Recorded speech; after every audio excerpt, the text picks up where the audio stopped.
Aya nu lumpuh sepir, bari sila sisi jalan, kadupa ku anu lolong. Tapi memang kekurangan Indonesia itu dari sisi digital. Ya kan kita tahu kalau dari populasi UMKM di Indonesia itu sudah mencapai 65 jutaan ya. Are you ready for Ngorek Ngobrol Ekonomi Kerakyatan? Only on Geliat Sibadu Podcast. Assalamualaikum warahmatullahi wabarakatuh. Kembali lagi bersama saya Afifah Azra di Geliat Sibadu Podcast dalam segmen Ngorek Ngobrol Ekonomi Kerakyatan. Bintang tamu kita hari ini merupakan seorang mojang Kuningan.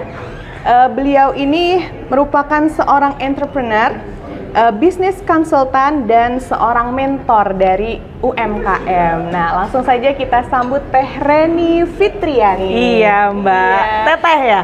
Teteh. Teh Reni Fitriani. Ya. Apa kabar, Teh? Alhamdulillah, pangestu saya. Sunda gini? Di moto nato. Asli Kuningan saya. Oh, asli Kuningan. Iya. Oh, alhamdulillah, berarti pulang kampung ya, Teh ya? Iya, pulang kampung. Kalau sekarang berarti domisili di mana, Teh, kalau pulang kampung? Domisilinya di Jakarta. Oh, domisili di Jakarta. Ya, aktivitasnya di sana. Oh, gitu. Ya. Nah, sekarang pulang ke Kuningan. Rumah orang tua. Oh, iya. Iya. Berarti di Kuningan ini, Teh, sejak kapan gitu hijrah ke Jakarta? Mulai ke Jakarta itu tahun 2012 ya. Oh iya. Jadi dari TK sampai SMA di Kuningan nih. Memang besar di Kuningan ya? Iya, asli Kuningan. Kemudian kerja di sana di Jakarta gitu sampai sekarang deh. Nah, gitu. Teh Reni ini asli Kuningan ya, Teh, tadi ya. Mojang Kuningan, salah satu mojang Kuningan, terlihat ya cantik ya. Mitra Ekonomi Kerakyatan. Nah, Teh, berarti Teteh di domisili sekarang di Jakarta ya, Teh ya? Iya. Di Jakarta berarti sekarang seorang entrepreneur. Iya, begitulah. Bisnis konsultan juga. Iya.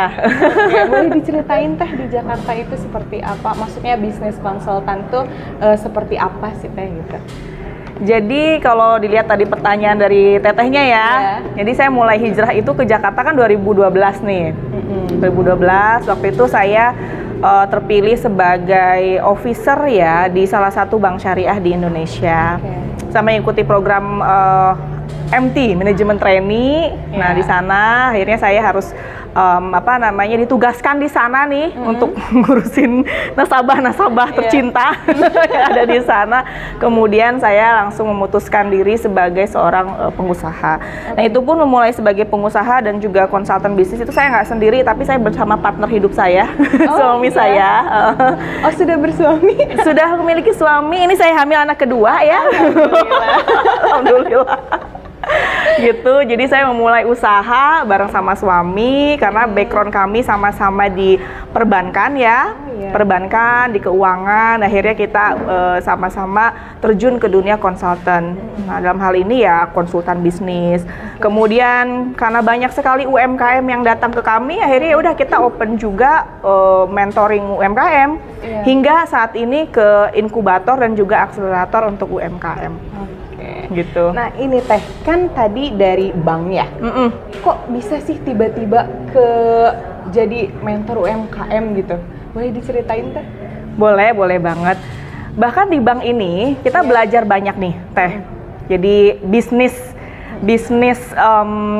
para pengusaha itu kan banyaknya di bank transaksinya ya. Nah, jadi pada waktu itu saya bekerja di bank, saya belajar betul dari para nasabah nih. Ternyata saya tanya tuh, Pak, Bapak bisa 20 miliar di rekening tuh Bapak kerja apa sih, Pak? Saya suka nanya, saya kepo gitu kan. Kan biasanya kalau pegawai bank itu hanya, oh Pak, nabung Pak ya, jangan ditarik akhir tahun ya, untuk capaian saya gitu kan.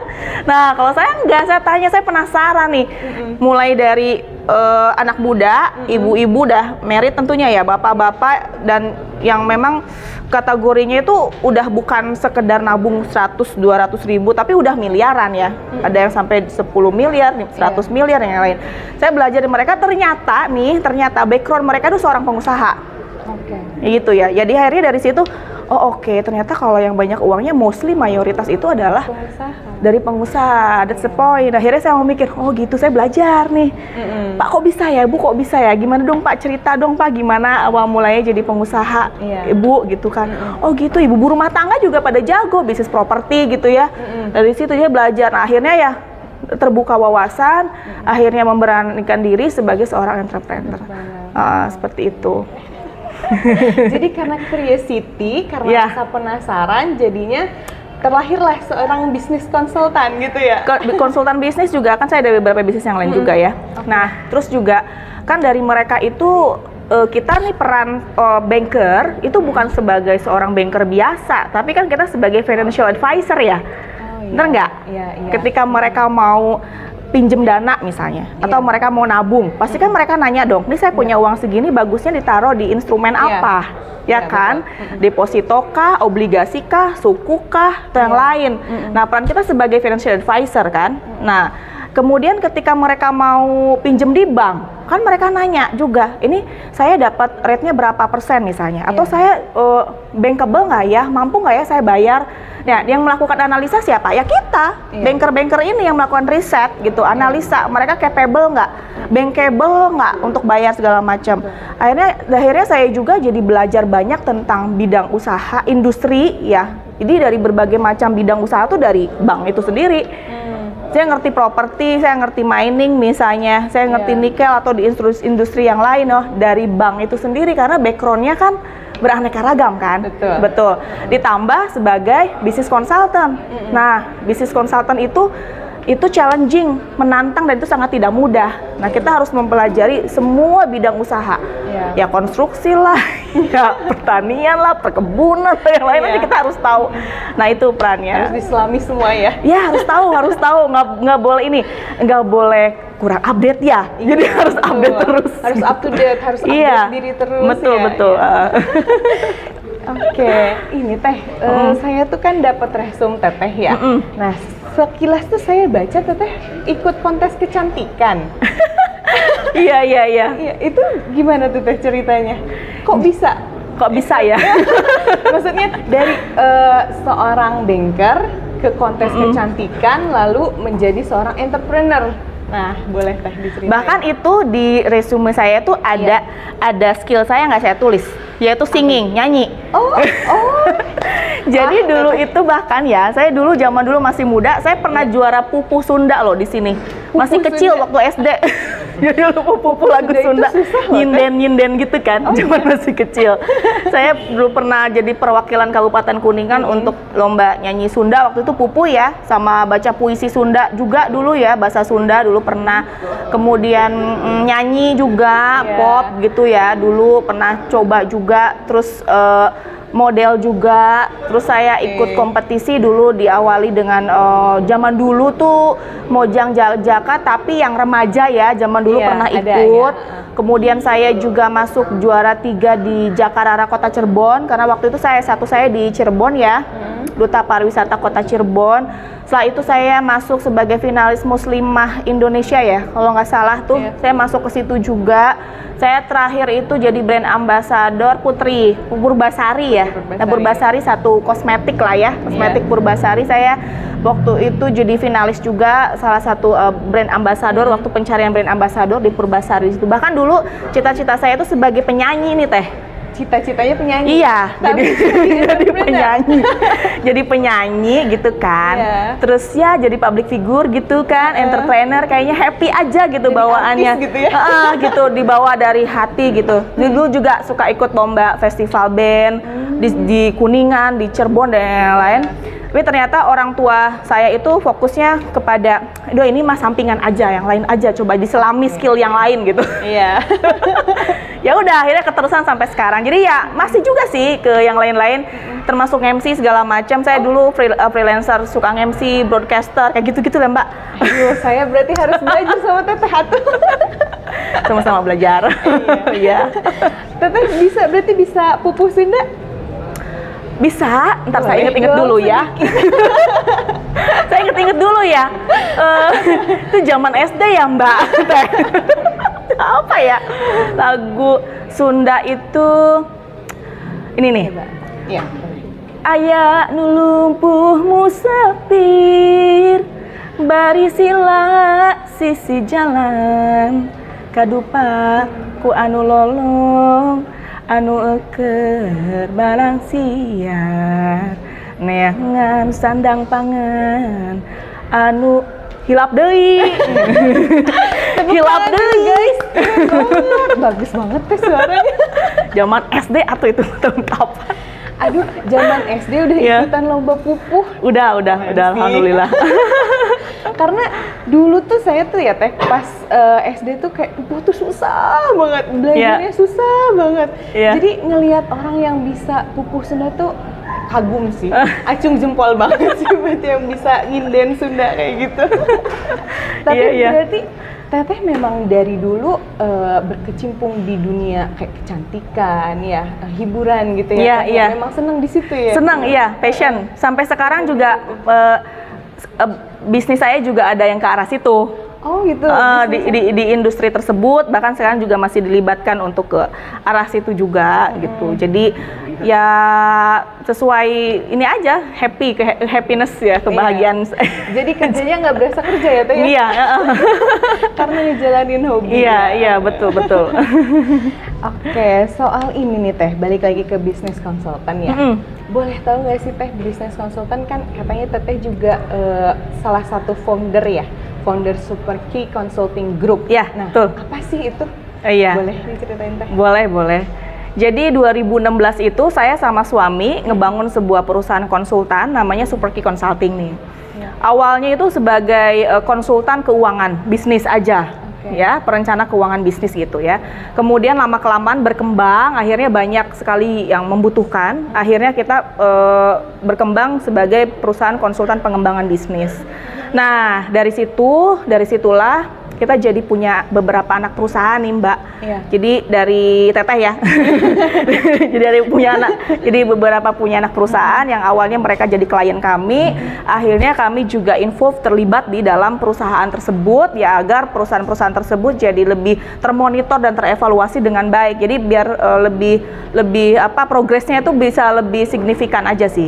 Nah, seperti itu. Kemudian juga saya ngambil sertifikasi internasional dari Kanada dan Amerika di Certified Business Consultant, karena kalau kita mau sebagai business consultant itu bukan sekedar pengalaman aja, tapi kita butuh juga teori-teori dan bahkan lisensi dan sertifikasi dari luar negeri, bahkan dari dalam negeri gitu. Iya, betul. Berarti Teteh ngambil sertifikasinya dari mana aja Teh? Dari Kanada sama dari Amerika untuk yang internasionalnya. Oke, keren ya. Ngambil sertifikasinya sampai luar negeri. Nah, berarti Teh Teteh kan ngambil sertifikasi di luar negeri ya. Berarti Teteh bisa ngeliat lah usaha-usaha di sana gitu ya, usaha di tadi Jerman ya, Amerika. Ya, di Kanada, di Amerika. Di Kanada. Nah, boleh nggak sih Teh dikasih tahu perbandingannya antara usaha di tempat yang pernah Teteh kunjungi sama yang ada di Indonesia, Kuningan khususnya gitu Teh? Oke. Kan kita tahu ya bahwa Indonesia ini sekarang tuh sudah terserap 97% itu mostly karena UMKM. Mayoritas ya. Bahkan kontribusi ekspor aja tuh udah 14% nih Indonesia untuk ekspor. Tapi memang kekurangan Indonesia itu dari sisi digital. Ya kan kita tahu kalau dari populasi UMKM di Indonesia itu sudah mencapai 65 jutaan ya. Nah, itu UMKM di Indonesia. Namun yang sudah melek digital itu 9,5 juta. Artinya sisanya tuh belum melek digital. Nah, beda dengan negara-negara yang lain. Mungkin saya nggak akan mention Amerika, Kanada atau Jerman, tapi mostly negara-negara yang lain ya. Nah, seperti Korea, Jepang gitu ya, China itu udah otomatis teknologi minded kan. Nah, tapi karena memang mereka itu bisnis utama mereka itu di teknologi. Potensi besar di negara mereka itu adalah teknologi. Ya. Nah, secara otomatis digitalisasi di negara tersebut juga berkembang lebih cepat lagi. Ya, dan di situ juga ada satu regulasi ya dari pemerintah yang mensupport untuk mendigitalisasi seluruh elemen masyarakat, dan ini yang sedang dicoba di Indonesia. Ya, betul ya. Pasti sekarang di Kabupaten Kuningan juga dari pemerintah ya, ayo go digital UMKM, bener nggak? Ya, itu salah satu cara untuk meratakan digitalisasi atau mendigitalisasikan seluruh masyarakat Indonesia, salah satunya itu dari Kabupaten Kuningan, terutama UMKM, karena kalau misalnya kita nggak melek digital itu lumayan tertinggal nih. Iya. Karena negara-negara lain udah berkembang pesat. Cuman memang kita nggak bisa samarakan dari sisi bidang usaha, ya, industri. Setiap negara, kota, kabupaten itu pasti berbeda-beda ya potensinya, termasuk di Kuningan. Nah, di Kuningan itu kan dua potensi besar, pariwisata dan juga pertanian, ya kan? Artinya gimana caranya nih dua potensi besar di Kabupaten Kuningan, terutama UMKM yang bergerak, ya, untuk mensupport pariwisata dan pertanian ini bisa go global. Salah satu dengan cara digitalisasi tadi. Seperti itu. Nah, ini Teh, untuk Superkey sendiri ya, itu berarti hingga saat ini, boleh tahu nggak sih sudah ada berapa UMKM yang ada di Superkey Group? Kita kalau dari sisi total ya, karena kita kan juga kan klien kita nggak hanya UMKM ya, tapi ada korporasi juga, ada government, pemerintah. Kalau ditanya UMKM udah lebih dari 10.000 ya, dari 2017 ya. Udah lebih dari 10.000 ya. Jadi berarti Teteh mementor sekitar 10.000 UMKM. Lumayan banyak juga ya kalau dipikir-pikir. Banyak banget sih. Iya, ada yang nge-mentorin juga, nge-training juga, educating juga gitu. Sampai sekarang ngebantuin salah satu kementerian pariwisata ekonomi kreatif, saya ngebantu desa wisata. Desa-desa wisata agar mereka jadi punya ciri khas dan lebih produktif lagi dalam mengelola desa wisata gitu. Ngurusin desa juga nih sekarang nih jadinya. UMKM ekonomi gitu ya, keuangan desa wisata juga Banyak ya yang ini. Boleh Teh, berarti kan tadi dari 10.000 UMKM ya yang pernah ditangani.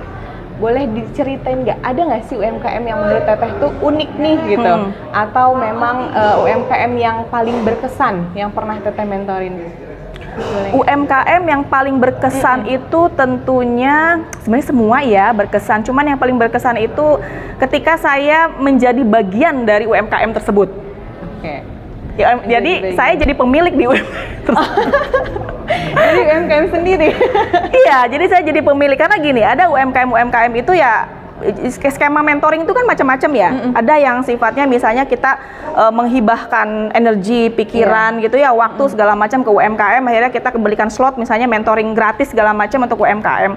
Tapi satu juga ada mentoring premium ya, akhirnya berbayar. Tapi ada juga mentoring eksklusif yang artinya saya jadi terlibat di UMKM tersebut, ada di dalam UMKM tersebut gitu. Nah, jadi mau tidak mau saya jadi sekarang lumayan banyak nih UMKM yang mulai dari startup yang baru memulai banget sampai yang udah mulai tapi kembali lagi dari nol itu ada juga gitu. Jadi harus meluangkan waktu ya benar-benar, dan ini dari berbagai macam industri ekonomi kreatif ada, food and beverage juga ada. Kemudian dari fashion nih udah mulai masuk nih sekarang. Ya gitu sih Mbak. Tetehnya ya. Nah, seperti itu. Ngobrol tadi Teh, kan ada yang dia udah jalan kembali lagi ke nol. Berarti kan ada berhenti di tengah jalan gitu ya. Betul. Nah, gimana sih cara Teteh untuk memotivasi lagi UMKM yang seperti itu gitu, biar mereka bangkit lagi, berjuang lagi kayak gitu? Berbagai macam alasan ya. Mereka tuh mulai berhenti itu karena faktor di awal ketika mereka memulai usaha tergesa-gesa, terburu-buru, tidak terkonsep, tidak punya perencanaan, akhirnya punya uang buang-buang aja gitu. Uangnya tinggi tengah jalan udah habis bensin. Bensinnya udah kehabisan nih. Aduh gimana nih, aduh. Ditambah lagi ada juga UMKM yang terlilit hutang karena terlalu bersemangat, ketemu motivator mungkin ya. Ayo semangat, pasti kalau bisnis itu bakal jadi cepet kaya gitu kan. Akhirnya tanpa perhitungan yang matang, akhirnya aset-aset dia masuk ke bank ya, kemudian akhirnya terlilit hutang. Ada juga case-nya itu nggak sabaran dari sisi pendistribusian segala macam. Jadi barang, apalagi kalau food and beverage yang cepat expire ya, nah itu mau pengen cepet-cepet laku terjual segala macam, akhirnya banting harga. Nah, banting harga tidak memperhitungkan bahwa ada biaya-biaya nih di belakangnya, ini harus diperhitungkan. Akhirnya gigit cari lagi. Jadi case-nya tuh macam-macam. Nah, cara memotivasi mereka itu adalah mengembalikan kembali visi misi mereka berbisnis itu untuk apa? Ya, apakah tujuannya semata-mata hanya untuk dapat cuan aja dari sisi ini ya, maksudnya dari sisi bisnis keuangan itu ya cuan saja, atau memang ada motif lain itu misalnya untuk ibadah gitu ya, atau berdasarkan demand permintaan itu. Karena kebanyakan UMKM itu memulai bisnis bahkan mereka tuh nggak tahu gitu, nggak tahu tujuan mereka bisnis itu untuk apa. Ditanya visi misi tuh nggak paham ya, kemudian outputnya tuh bikin bisnis ini tuh karena apa gitu, outputnya tuh untuk apa, reasonnya, alasannya untuk apa. Karena gini, bisnis itu kan orang mulai bisnis ada alasan nih Mbak, karena passion, seneng ya, ada karena the power of kepepet ya kan, nggak punya duit udah ngelamar kerja kemana-mana, akhirnya buka usaha kepepet, bener nggak?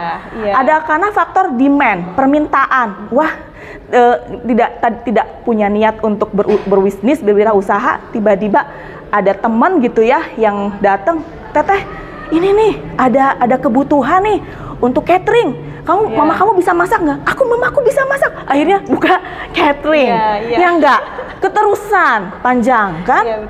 Ada juga karena faktor family, keluarga, udah turun temurun dari kakek neneknya gitu ya. Nah itu udah mendarah daging dari dirinya. Nah depend on UMKM. Coba pikirkan, amati ya, resapi nih untuk awal tahun ya. Pikirin, saya tuh bisnis tuh karena faktor apa? Karena passion, happiness, seneng gitu ya, karena faktor permintaan, karena faktor the power of kepepet ya kan? Atau karena faktor family. Nah, karena itu outputnya akan berbeda-beda. Gitu. Nah, dari situ langsung kita tahu, oh oke, berarti ini karena faktor keluarga. Akhirnya ya tantangannya itu harus lebih survive karena keluarga itu sudah memulai dari awal, mungkin bisa jadi sudah berpuluh-puluh tahun ya, dia sebagai penerus dari usahanya. Lebih sulit lagi kalau dia dari the power of kepepet, karena kepepet itu ya motivasinya tinggi, apalagi kalau circle-nya nggak support, wah cepat drop tuh biasanya. Betul. Karena tidak dipikirkan secara matang ya. Karena kepepet gitu, gitu, gitu, gaspol, nabrak deh, kayak gitu. Berarti memang sebetulnya harus diresapi dulu ya. Kita tuh emang bisnis tuh untuk apa sih gitu ya? Visi misi, goalsnya untuk apa, reasonsnya, alasannya karena apa? Ya itu harus disimaki betul-betul. Kita harus tahu internal situationnya, situasi internal, external situation tar dulu. Setelah internal baru discuss. Nah, kan kadang kan ada pengaruh ya dari lingkungan, teman-teman, tetangga, sahabat, atau dinas mungkin kan mempengaruhi ya. Ayo berwirausaha gitu kan. Nah, pasti itu ada pengaruhnya juga ya. Tetap harus dipikirkan matang. Betul. Karena berarti itu langkah awalnya adalah resapi dulu bisnis itu untuk apa ya. Betul. Nah, boleh Teh pertanyaan terakhir? Boleh. Ada tips nggak dari Teteh untuk UMKM, khususnya UMKM Kuningan nih, supaya bisa tetap bertahan di era digital seperti ini? Kan tadi Teteh juga singgung ya, sekarang digitalisasi sudah mulai ya. Nah, boleh Teh dikasih tipsnya? Boleh, paling UMKM. Ini tips saya sendiri ya. Saya punya ngerumusin 4S formula, rumusan. 4S ini yang pertama spiritual nih. Nah, kebanyakan tuh UMKM atau entrepreneur, mereka tuh fokusnya ngitung target of sales, target penjualan, target omset, target laba atau keuntungan, atau target networking dan yang lain. Tapi yang paling utama itu sebenarnya spiritual nih. Ya, mulai dari kita benahin dulu sama-sama nih, benahin dulu dari sisi ibadah ya, sehari-hari sholatnya gitu ya, kemudian zakat infak sedekahnya sudah sampai mana, kemudian kita sudah sering ikut kajian atau enggak. Karena gini teman-teman, kita itu terkadang ketika kita hopeless gitu ya, putus asa, itu tuh suka ada miracle. Nah itu tuh berawal dari mana? Kekuatan spiritual kita nih. Nah jadi yang pertama tuh spiritual dulu, jangan kebalik ya. Spiritual dulu yang pertama. Luruskan niat, ibadah itu yang utama. Karena kita bisnis itu kan tujuannya untuk membantu mereka yang membutuhkan jasa, yang membutuhkan produk kita, yang kehausan, yang kelaparan, yang nggak punya baju, kita support, bener nggak? Nah, kita lurusin niat dulu. Kemudian yang kedua itu adalah skill, kemampuan. Nah, sekarang zaman now ini kalau tidak diimbangi dengan investasi leher ke atas agak berat. Betul. Ya. Jadi sekarang nih Bapak Ibu sekalian, UMKM nih, sobat kreatif ya. Mitra Ekonomi Kerakyatan. Mitra Ekonomi Kerakyatan ya, Kabupaten Kuningan ini sendiri. Kedua, jangan lupa untuk meningkatkan skill. Kalau punya uang, sisihkan untuk belajar. Investasi leher ke atas itu sangat penting. Karena suatu saat nanti, kalau misalnya bisnis kita drop segala macam, masih ada ilmu kita yang sekiranya bisa membentengi itu semua, gitu ya.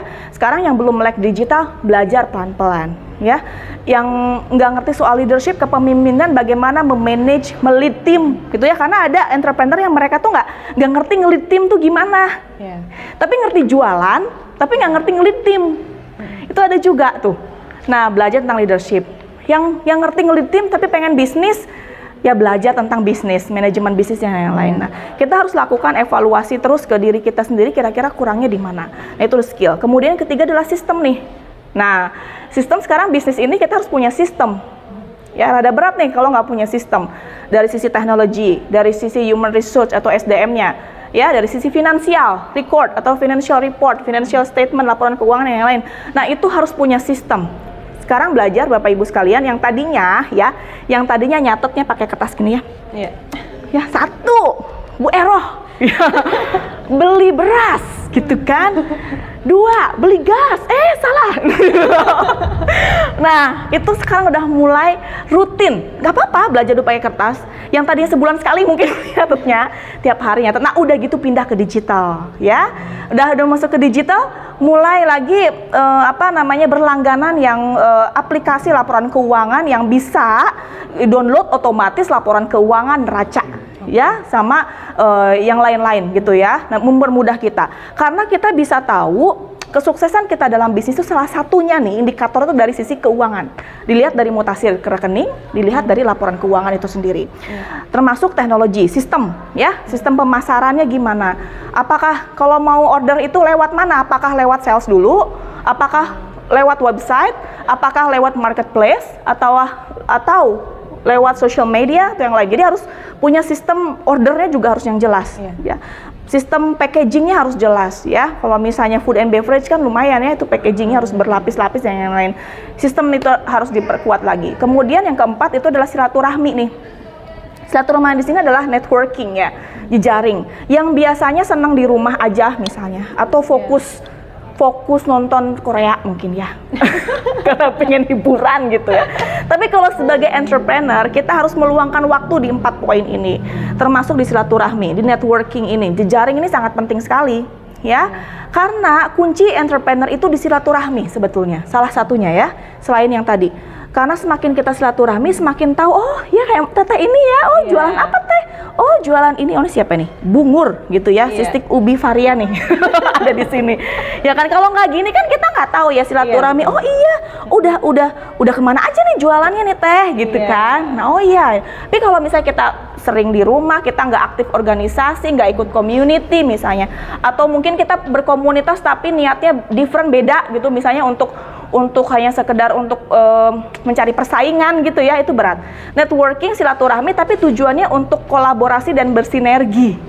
Ya. Sekarang udah nggak zaman lagi berkompetisi sebetulnya, tapi bersinergi. Ya, Bapak Ibu bisnisnya di bidang yang sama, tapi brandnya beda. Ya udah kita sama-sama yuk. Apa? Bapak kurangnya di mana?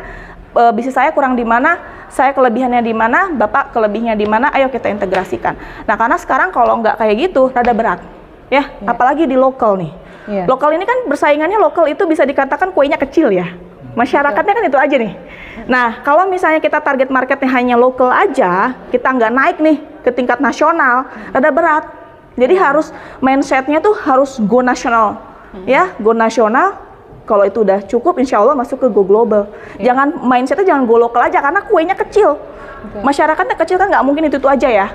Nah, pindah ke yang lain, dan jangan lupa buat bisnis kita itu jadi word of mouth ya. Word of mouth itu jadi dari mulut ke mulut, ya. Wah enak nih, oh ya ini enak banget. Pokoknya mah seger we lah kalau udah makan ini, minum ini. Yang tadinya ngantuk jadi nggak ngantuk, yang lagi stres banyak pikiran jadi hilang stres seketika gitu kan. Nah itu kan word of mouth gitu ya. Nah jadi seperti itu, paling gitu teh. Terima kasih ya Teh. Sama-sama. Terima kasih tipsnya. Ya sama-sama. Teman semua mitra ekonomi kerakyatan, hari ini perbincangan kita sama Teh Reni ya Teh ya. Ini apa ya, menambah banyak wawasan untuk mitra ekonomi kerakyatan semua yang ingin mulai berusaha atau memang sudah berusaha tapi bingung nih harus gimana lagi ya Teh ya. Tadi Teh Reni ini sempat ngasih tips untuk teman-teman mitra ekonomi kerakyatan semua, yaitu tipsnya itu 4S. S yang pertama itu adalah spiritual, S yang kedua yaitu adalah skill atau kemampuan. Nah di sini Teh Reni juga menekankan bahwa investasi leher ke atas itu memang sangat penting ya Teh untuk di era saat ini ya. Dan S yang ketiga itu merupakan sistem, dan S yang keempat ini adalah silaturahmi atau networking. Nah, bukan untuk berkompetisi ya Teh ya, tapi untuk bersinergi dan berkolaborasi. Iya, betul sekali Teteh. Sekali lagi terima kasih banyak atas waktunya. Wargi Kuningan, hatur nuhun, sadayana. Boleh Teh kasih kesan pesannya setelah beberapa hari di sini, Kuningan sekarang dan Kuningan yang dulu gimana Teh? Wah, Kuningan sekarang itu adem. Saking ademnya saya nggak bisa bangkit dari kasur. Gravitasi kasurnya lebih besar ya Teh? Iya, betul. Aduh nggak kuat nih mata saya nih untuk melek nih. Baik, Mitra Ekonomi Kerakyatan, tibalah kita di penghujung acara Sibadu, Geliat Sibadu Podcast. Terima kasih untuk yang sudah menonton. Jangan lupa di subscribe, di like, di komen, dan di share ke teman-teman semuanya. Terima kasih. Wabillahi taufiq wal hidayah. Wassalamualaikum warahmatullahi wabarakatuh. Waalaikumsalam.